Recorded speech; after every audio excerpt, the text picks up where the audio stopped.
یا رحیم یا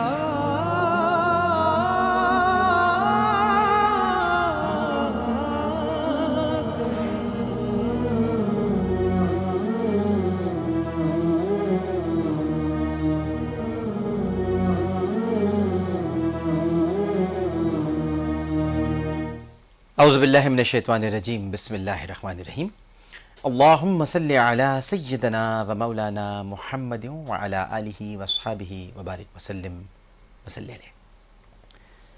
السلام علیکم ناظرین محترم اور جمعہ کریم، جمعۃ المبارک کی ایک اور خوبصورت، بہترین اور بہت بابرکت نشریات کے ساتھ جیو ٹیلی ویژن نیٹ ورک پر عامر لیاقت حسین حاضر خدمت ہے۔ ناظرین محترم، ہمیشہ کی طرح ہمارا آغاز ہوگا سب سے بہترین کلام سے، جو کہ یقیناً بلا شبہ بے شک اللہ رب العزت کا کلام ہے، قرآن پاک کی تلاوت، ترجمہ اور تفسیری نکات۔ لیکن اس بہترین کلام کی طرف اپنا رخ کرنے سے قبل میں آپ سے چند گزارشات جو ہر جمعے کرتا ہوں وہ کرنے کی ایک مرتبہ پھر سعادت بھی حاصل کروں گا اور جسارت بھی کروں گا۔ سعادت میرے لیے ہے، اور اگر آپ کو برا لگے تو جسارت ہے۔ وہ یہ کہ 3 بڑی اہم سنتیں ہوتی ہیں آج جمعۃ المبارک: غسل کرنا، صاف ستھرے کپڑے پہننا، خوشبو لگانا۔ تو میں ہمیشہ کی طرح ان کا پرچار آج بھی کروں گا۔ جن گھروں میں اہتمام ہو رہا ہے ان کو مبارک ہو، اور جن گھروں میں ابھی تک اہتمام نہیں ہوا ہے، گزارش ہے کہ آج جمعے کا دن ہے، آج یوم عید بھی ہے، جمعۃ المبارک ہے، اور اس دن کی بڑی فضیلت ہے۔ ویسے تو آپ روزانہ ہی درود پاک پڑھیں تو کیا کہنے، لیکن اگر یہ درود آپ جمعے کو پڑھ دیں تو پھر ثواب میں، اجر میں، فضیلتوں میں اتنے اضافے ہو جاتے ہیں کہ جنہیں آپ گن نہیں سکتے۔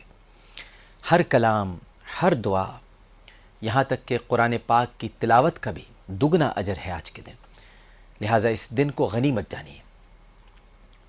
خواتین سے گزارش کروں گا کہ بچوں کو تیار کریں مسجد کی طرف روانہ کرنے کے لیے، اور اس کے لیے ضروری ہے کہ ان کے کپڑے وغیرہ استری ہونا شروع ہو جائیں، اہتمام شروع ہو جائے۔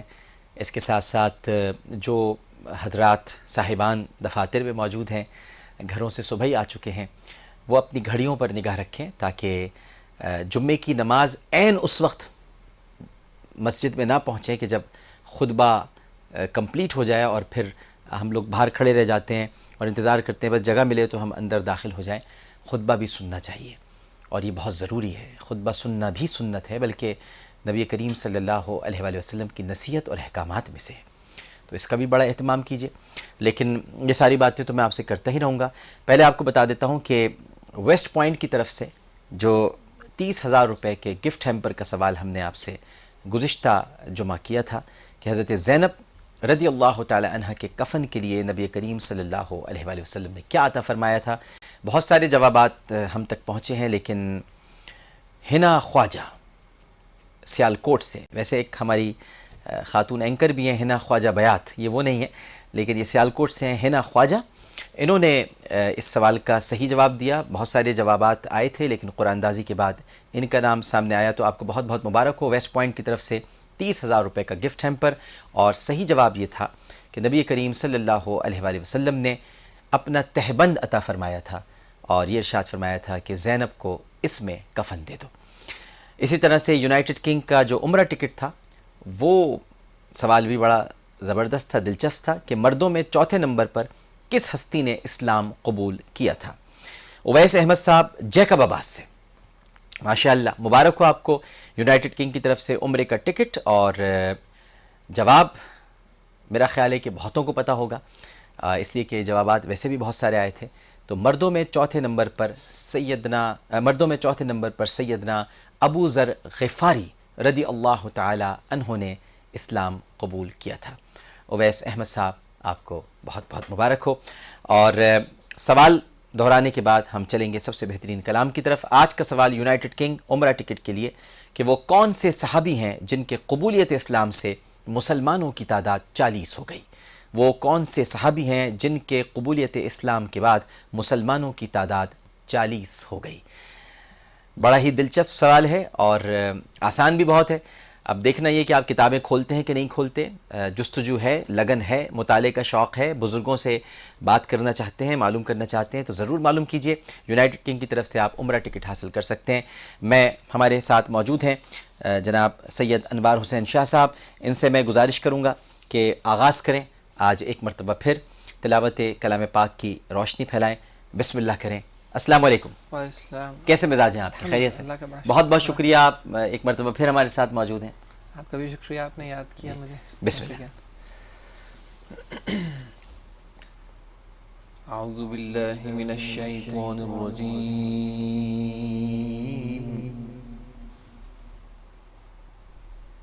بسم اللہ الرحمن الرحیم.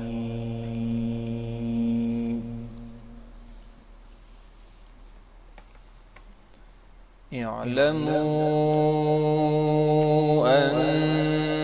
انما الحیاة الدنیا لعب ولہو. سبحان اللہ. حیاة الدنیا لعب ولہو وزینة وتفاخر بینکم. اللہ.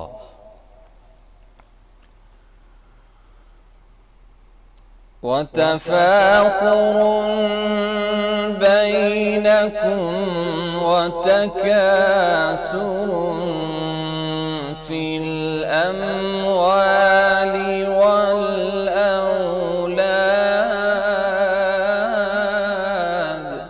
اللہ اکبر.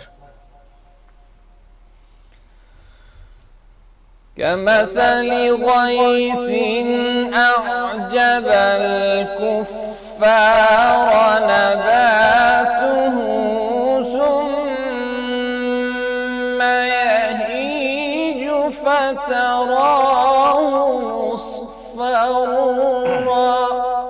سبحان اللہ.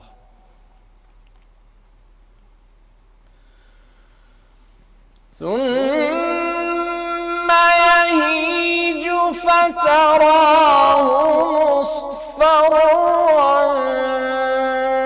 ثم يكون حطاما. اللہ اکبر.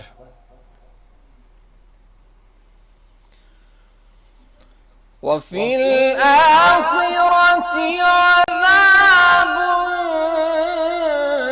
شديد. سبحان اللہ. سبحان. ومغفرة من الله ورضوان.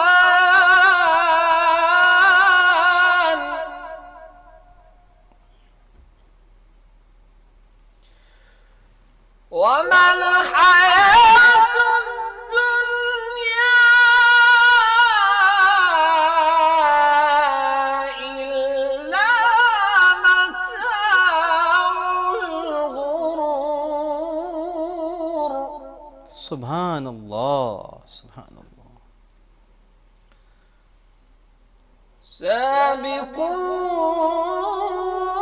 سابقوا إلى مغفرة من ربكم وجنة عرضها كعرض السماء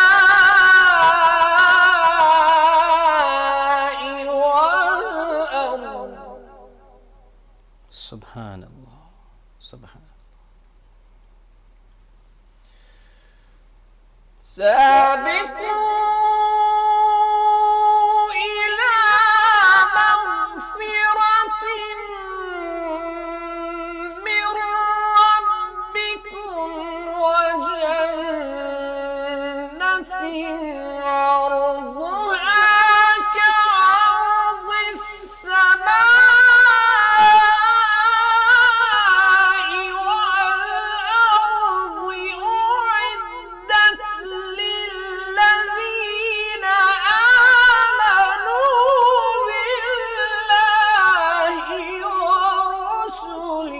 کیا بات ہے، سبحان اللہ، سبحان اللہ، سبحان ذلك فضل الله يؤتيه من يشاء اللہ۔ والله ذو الفضل العظيم صدق الله العظيم جزاک اللہ، سبحان اللہ، ماشاء اللہ، تبارک اللہ۔ سید انوار حسین شاہ صاحب نے جو آیات ربانی ہمارے سامنے تلاوت کی ہیں، ناظرین محترم، سورہ حدید آیات 20 اور 21، جان لو کہ دنیا کی زندگی محض کھیل اور تماشا ہے اور ظاہری آرائش ہے، اور آپس میں فخر و ستائش کا باعث ہے، اور ایک دوسرے پر مال و اولاد میں زیادتی کی حرص ہے۔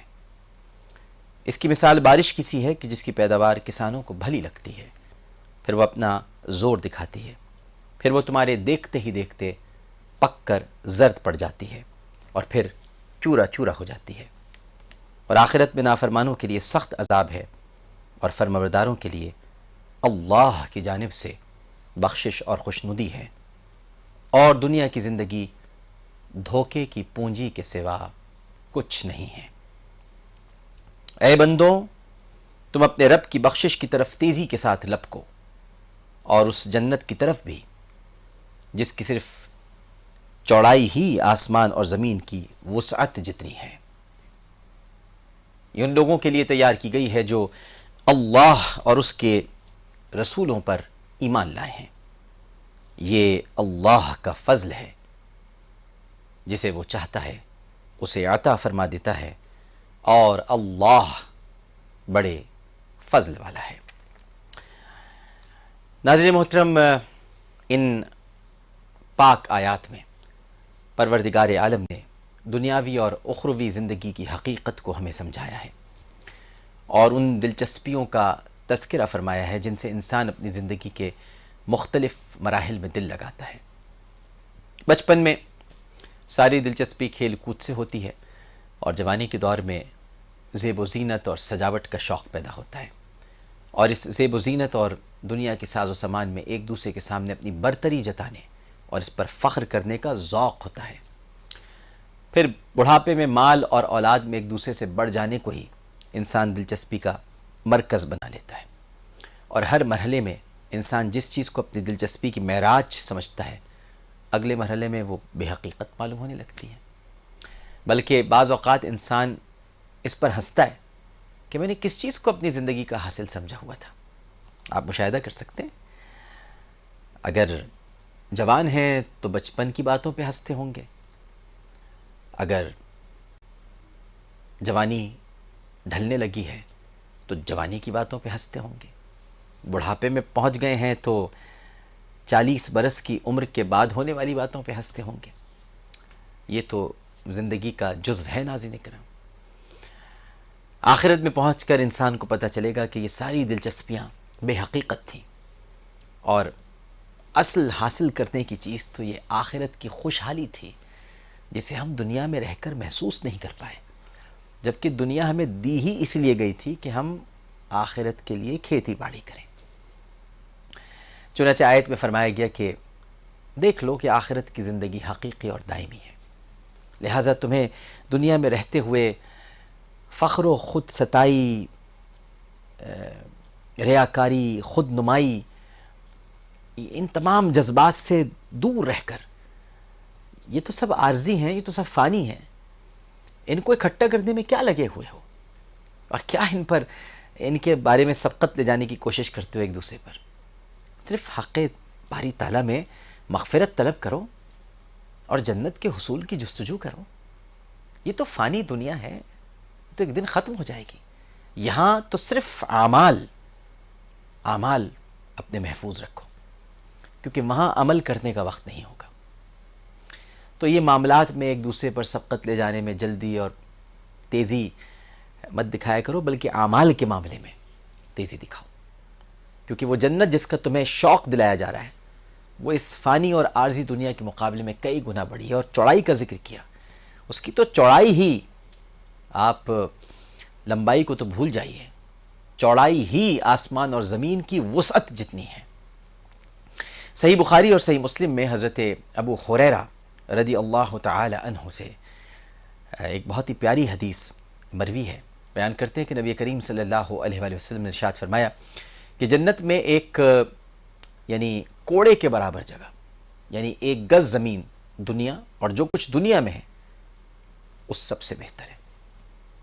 صحیح بخاری اور صحیح مسلم میں حضرت ابو ہریرہ رضی اللہ تعالی عنہ سے ہی روایت ہے کہ نبی کریم صلی اللہ علیہ وآلہ وسلم نے ارشاد فرمایا کہ جنت میں ایک درخت ایسا ہے کہ اگر کوئی سوار اس کے سائے میں 100 برس تک چلتا رہے تب بھی وہ اس کے سائے کی مسافت کو کاٹ نہیں سکے گا۔ اب اندازہ لگا لیجئے، اس میں صرف چوڑائی کے بارے میں بتایا گیا کہ وہی آسمان اور زمین کی وسعت جتنی ہے، تو حدیث سامنے رکھ لیجئے، کیونکہ قرآن آپ حدیث کو سامنے رکھے بغیر نہیں سمجھ سکتے۔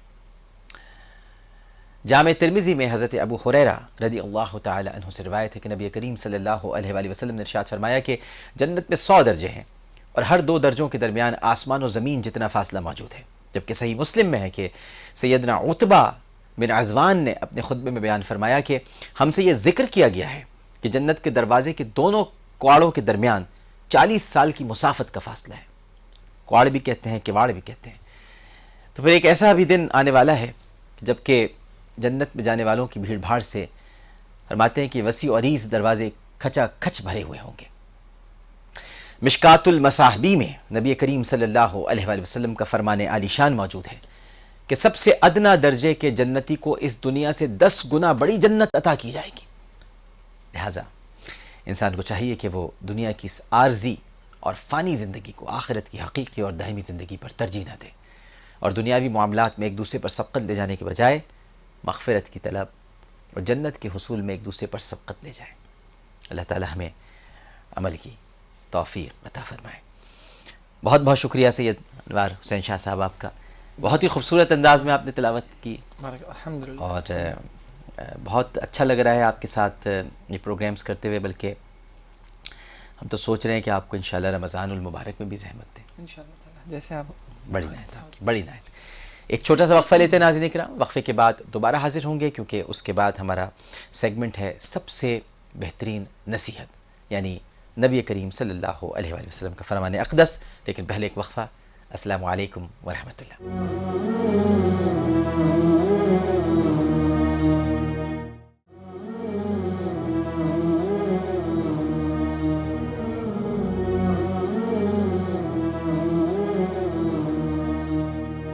السلام علیکم ورحمۃ اللہ۔ ناظرین محترم، اب ہمارا جو سیگمنٹ ہے وہ ہے سب سے بہترین نصیحت، اور سب سے بہترین نصیحت ہے نبی کریم صلی اللہ علیہ وآلہ وسلم کی حدیث پاک، جو کہ 5 بہترین باتوں کی آج ہم نصیحت کر رہے ہیں، جو کہ نبی کریم صلی اللہ علیہ وآلہ وسلم کی نصیحت ہے۔ بہت ہی خوبصورت حدیث ہے۔ وعن ابی ہریرہ رضی اللہ تعالی عنہ قال قال رسول اللہ صلی اللہ علیہ وآلہ وسلم من یاخذ عنی ہؤلاء الکلمات فیعمل بہن او یعلم من یعمل بہن قلت انا یا رسول اللہ فاخذ بیدی فعد 5 فقال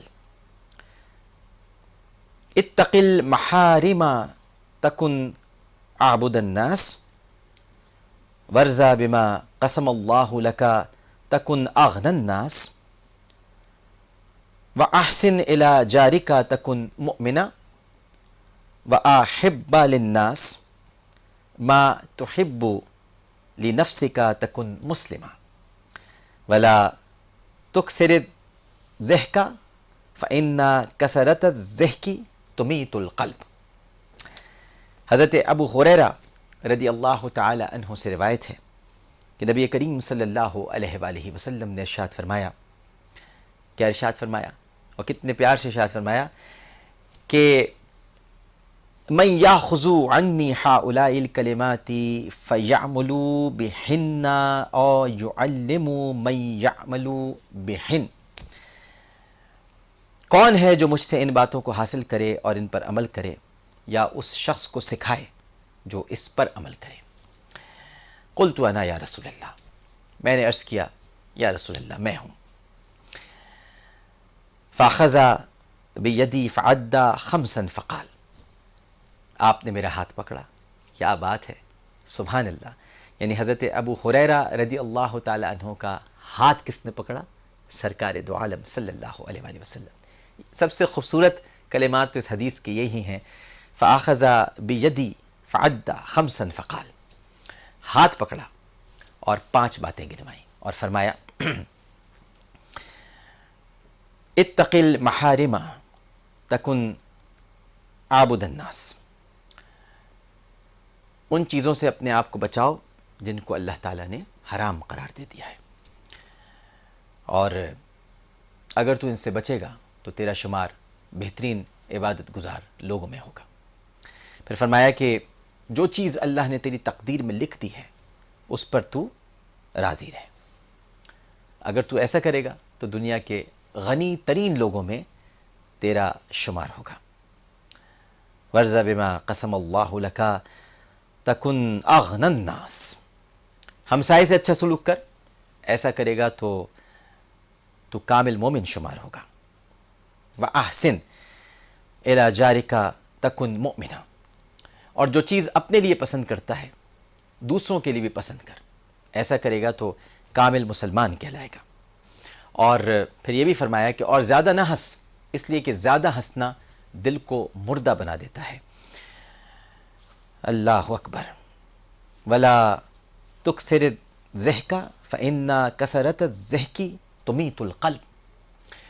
اب اگر آپ یہ 5 باتیں ناظرین محترم اپنے سامنے رکھیں، عربی میں اس لیے پڑھتا ہوں کہ ایک تو ہماری عربی بھی درست ہو جائے، سب سے پہلے تو میری بھی درست ہو جائے، اور جو سنیں عربی پڑھنے میں اور عربی حدیث سنانے میں زیادہ لطف آتا ہے، کیونکہ دیکھیے اصل تو جو نبی کریم صلی اللہ علیہ وسلم کے فرمان اقدس ہیں یا فرامین اقدس ہیں وہ تو عربی میں ہی ہیں، تو ہمیں وہی پڑھنا بھی چاہیے، اور کبھی کبھی ہم اٹکیں گے بھی، سیکھیں گے بھی اسی طرح سے۔ تو اب یہ 5 باتیں کتنی پیاری ہیں۔ دیکھیے حرام چیزوں سے بچنے کے لیے کہا گیا۔ ہمارے یہاں تو آج کل ناظرین محترم یہ معیوب ہی نہیں سمجھا جاتا کہ حرام جو رزق ہے نا، حرام لقمہ، اگر یہ ہمارے پیٹ میں چلا جائے نا ناظرین محترم، پھر ہماری دعائیں قبول نہیں ہوتی، پھر ہم بے حس ہو جاتے ہیں، مجھے کہنے دیجئے کہ ہم بے غیرت ہو جاتے ہیں، ہمارے اندر غیرت نام کی کوئی شے نہیں رہتی۔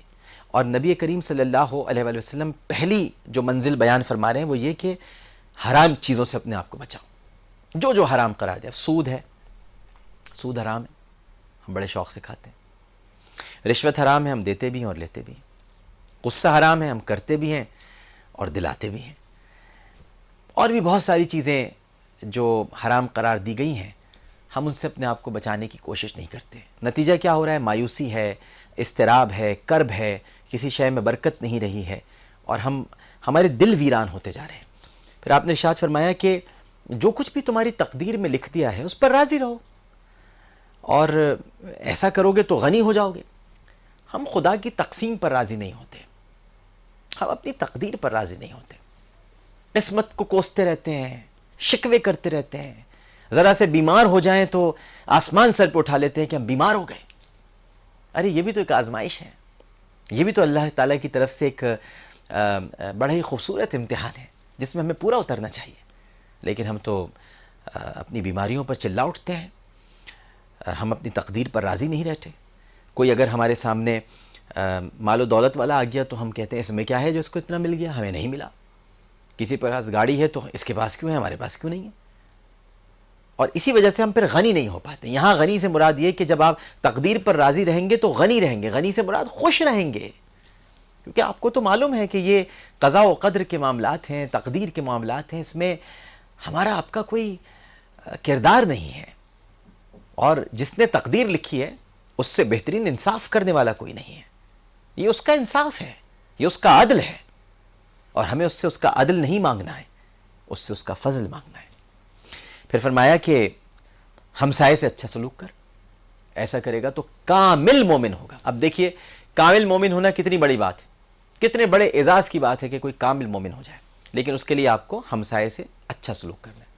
اب یہاں تو آج کل لوگوں کو یہی نہیں معلوم ہوتا کہ ہمسایہ ہے کون، برابر میں رہ کون رہا ہے. مہینوں، ہفتوں، دنوں ملاقات ہی نہیں ہوتی ہے، جانتے ہی نہیں ایک دوسرے کے بارے میں.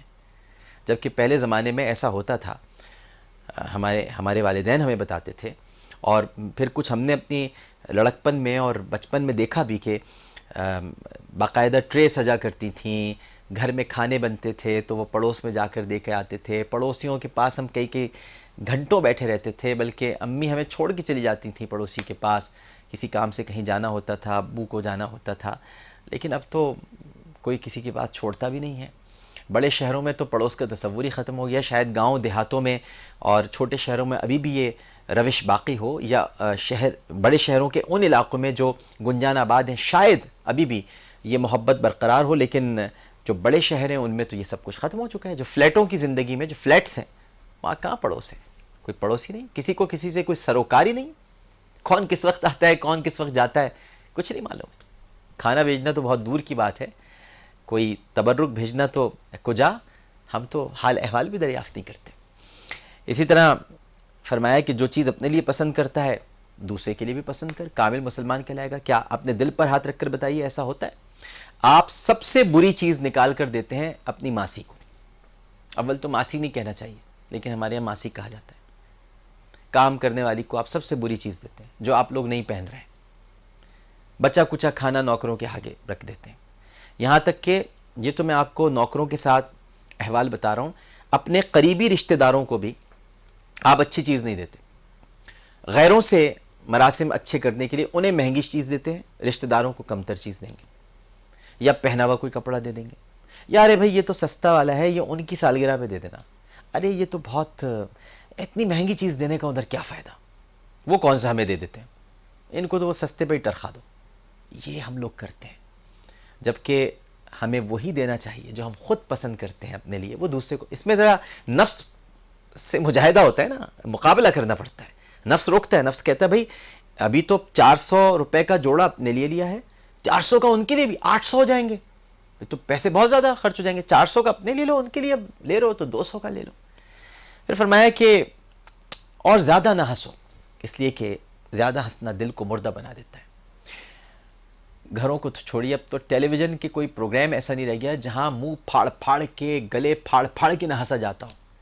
بلکہ یہ بہترین پروگرام کی نشانی سمجھی جاتی ہے جب تک کہ زوردار قہقہ نہ بلند ہوتا ہو، تالیاں ماری جاتی ہیں، ہنستے ہیں، دانت نکال نکال کے، گلے پھاڑ پھاڑ کر آوازیں گونجتی ہیں، اور سمجھتے ہیں کہ بہت خوشی کا اظہار کر رہے ہیں، جبکہ در حقیقت وہ ہنسی بھی تصنع اور بناوٹ سے بھرپور ہوتی ہے. اور اسی طرح محافل میں بھی قہقے گونج رہے ہوتے ہیں، جبکہ آپ نے فرمایا کہ زیادہ نہ ہنس، مت ہنس، زیادہ ہنسنا دل کو مردہ کر دیتا ہے. یہ 5 بڑی بہترین نصیحتیں ہیں. اور حضرت ابو ہریرہ رضی اللہ تعالیٰ عنہ کا ہاتھ پکڑ کے نبی کریم صلی اللہ علیہ وآلہ وسلم نے ارشاد فرمائی. سوال آپ سے کر لیتا ہوں یونائٹڈ کنگ کے عمرہ ٹکٹ کے لیے کہ وہ کون سے صحابی ہیں جن کے قبولیت اسلام سے مسلمانوں کی تعداد 40 ہو گئی تھی. سوال کا جواب بہت آسان ہے، تو ایس ایم ایس بھیجنے کے لیے آپ زیادہ سے زیادہ تعداد میں ایس ایم ایس بھیجیے، کیونکہ اگر قرآن دازی ہو گئی تو پھر بڑا مسئلہ ہو جائے گا. آپ جواب لکھنے کے لیے AAA لکھنے کے بعد اسپیس دیں، جواب لکھیے، 436 پر سینڈ کر دیجیے. اپنا نام اور شہر کا نام لکھنا نہیں بھولیے گا. ایک وقفہ لیں گے، وقفے کے بعد جب حاضر ہوں گے تو سب سے بہترین واقعہ. السلام علیکم ورحمۃ اللہ.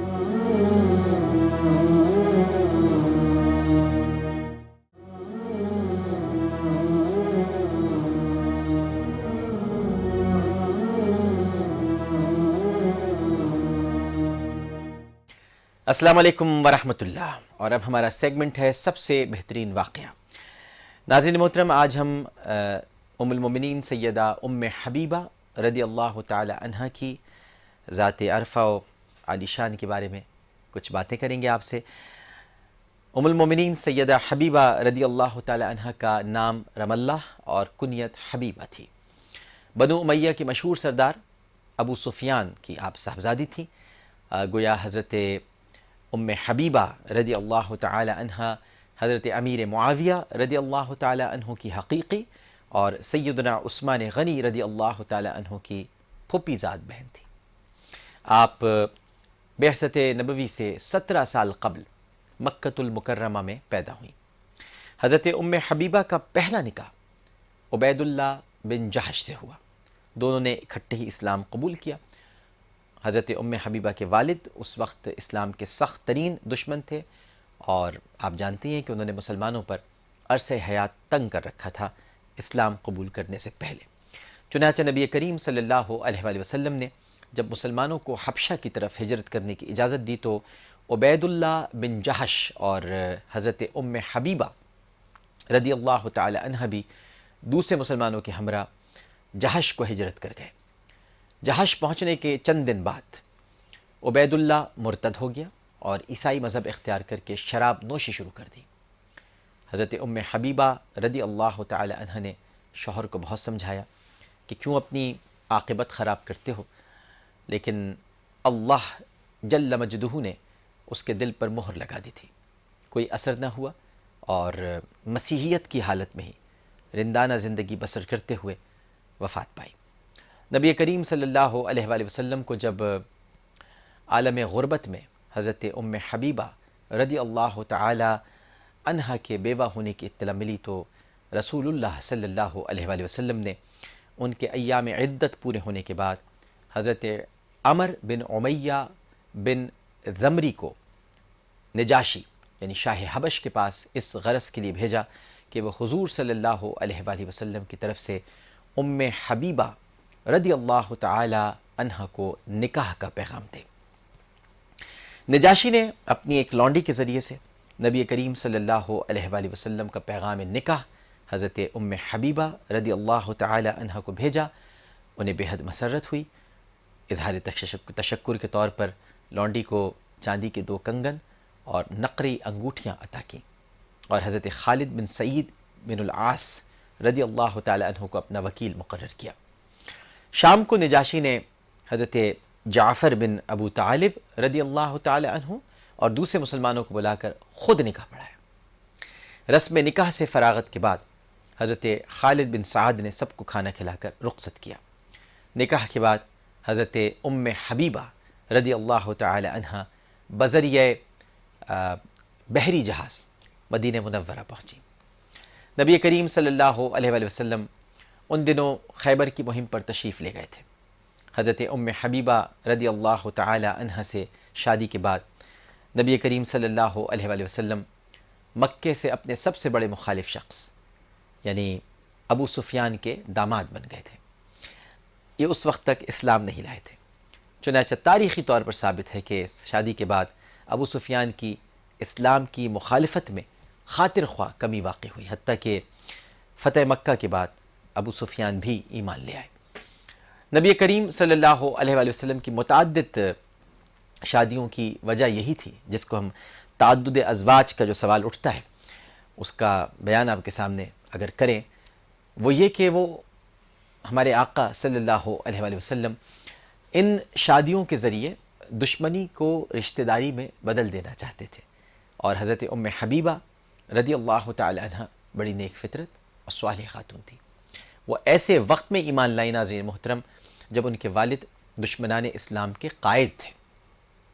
اسلام کی خاطر انہوں نے سفر کی صعوبتیں خندہ پیشانی سے برداشت کیں اور حبشہ میں غربت کی زندگی اختیار کی، حالانکہ ان کا گھرانہ متمول اور ریاست کے لحاظ سے قریش میں بہت ممتاز تھا۔ فتح مکہ سے قبل ان کے والد ایک دفعہ ان سے ملنے مدینہ منورہ آئے، اور اس آمد کا مقصد بھی یہ تھا کہ اپنی بیٹی کی معرفت یعنی ان کے توسط سے میعاد صلح کی توسیع کے لیے کوشش کریں۔ جب وہ نبی کریم صلی اللہ علیہ وآلہ وسلم کے بستر پر بیٹھنے لگے تو حضرت ام حبیبہ رضی اللہ تعالی عنہ نے بستر الٹ دیا۔ ابو سفیان کو بہت ناگوار گزرا، بولے کہ تمہیں اس بچھونے پر اپنے باپ کا بیٹھنا پسند نہیں؟ تو میری ماں نے بڑا تاریخی جواب دیا۔ انہوں نے جواب دیا کہ بے شک مجھے پسند نہیں کہ نبی پاک صلی اللہ علیہ وآلہ وسلم کے بستر یعنی بستر مبارک پر ایک ناپاک مشرک بیٹھے، کیونکہ شرک کو نجاست سے تعبیر کیا گیا ہے قرآن پاک میں، سورہ توبہ کی ابتدائی آیات میں شرک جو ہے وہ نجاست ہے۔ تو آپ نے اس کی عملی تفسیر بیان کی کہ چونکہ تم ایک مشرک ہو اور میں کسی مشرک کو اپنے سرتاج، اپنے آقا، اپنے حبیب اور اپنے رسول صلی اللہ علیہ وآلہ وسلم کے بستر پر بیٹھنے نہیں دوں گی۔ اس وقت ابو سفیان خون کے گھونٹ پی کر رہ گئے اور صرف اتنا کہا کہ تو میرے پیچھے بہت خرابیوں میں مبتلا ہو گئی ہے۔ ایک دفعہ نبی کریم صلی اللہ علیہ وآلہ وسلم نے ارشاد فرمایا کہ جو شخص 12 رکعت نفل روزانہ پڑھے گا اس کے لیے جنت میں گھر بنایا جائے گا۔ حضرت ام حبیبہ رضی اللہ تعالی عنہا بھی سن رہی تھیں، اور جیسے ہی یہ بات مکمل ہوئی تو روایات میں آتا ہے اور تاریخ بھی شاہد ہے کہ اس کے بعد سے ساری زندگی 12 رکعت نفل روزانہ آپ نہایت پابندی سے پڑھتی رہیں۔ ام المومنین سیدہ ام حبیبہ رضی اللہ تعالی عنہ نے 44 ہجری میں 73 برس کی عمر میں اپنے بھائی امیر معاویہ رضی اللہ تعالی عنہ کے عہد حکومت میں وفات پائی۔ وفات سے پہلے سیدہ عائشہ صدیقہ رضی اللہ تعالی عنہ کو بلایا اور کہا کہ میرے اور آپ کے درمیان سوکنوں کے تعلقات تھے، اگر کوئی غلطی مجھ سے ہوئی ہو تو معاف کر دیجیے گا۔ ام المومنین سیدہ عائشہ صدیقہ رضی اللہ تعالی عنہ نے ارشاد فرمایا میں نے معاف کیا، پھر ان کے لیے دعا مانگی۔ حضرت ام حبیبہ رضی اللہ تعالی عنہ نے اس وقت ارشاد فرمایا آپ نے مجھے خوش کیا، اللہ آپ کو خوش رکھے۔ حضرت ام حبیبہ رضی اللہ تعالی عنہ سے 65 احادیث مروی ہیں، جن کے راویوں میں کئی صحابی اور تابعین شامل ہیں۔ تو آج ہم نے آپ کے سامنے ام المومنین سیدہ ام حبیبہ رضی اللہ تعالی عنہ کے حالات و واقعات بیان کیے، جو کہ سب سے بہترین واقعہ ہے۔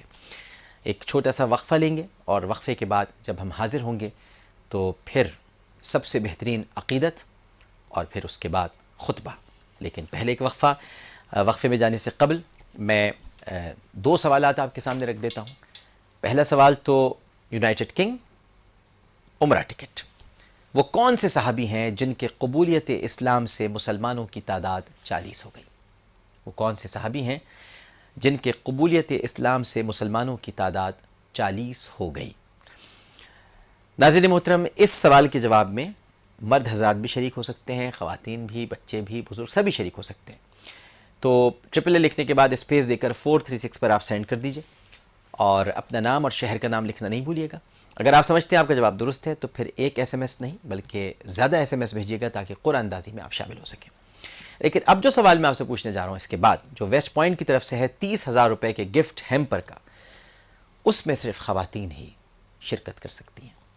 اور ابھی میں نے آپ کو ایک واقعہ بیان کیا ہے، کیا آپ مجھے یہ بتلائیں گے بلکہ ظاہر ہے کہ بتلائیں گی کہنا چاہیے کیونکہ خواتین ہی سے یہ سوال ہم کر رہے ہیں، تو پھر آپ ہی نے ہمیں بتلانا ہے کہ حضرت ام حبیبہ رضی اللہ تعالی عنہا کس کی پھوپھی ذات بہن تھی؟ حضرت ام حبیبہ رضی اللہ تعالی عنہا کس کی پھوپھی ذات بہن تھی؟ ویسٹ پوائنٹ کی طرف سے یہ گفٹ ہیمپر ہے جس میں صرف خواتین اس سوال کا جواب دے سکتی ہیں، یہ انہی کے لیے مخصوص ہے، لیکن اس کا طریقہ بھی SMS کے ذریعے ہے۔ ٹرپل اے لکھنے کے بعد اسپیس دینا ہے، 436 پر اپنا جواب سینڈ کر دینا ہے، شہر کا نام اور اپنا نام لکھنا نہیں بھولیے گا۔ ایک چھوٹا سا وقفہ لیتے ہیں، وقفے کے بعد جب حاضر ہوں گے تو سب سے بہترین عقیدت اور پھر اس کے بعد خطبہ۔ السلام علیکم ورحمۃ اللہ۔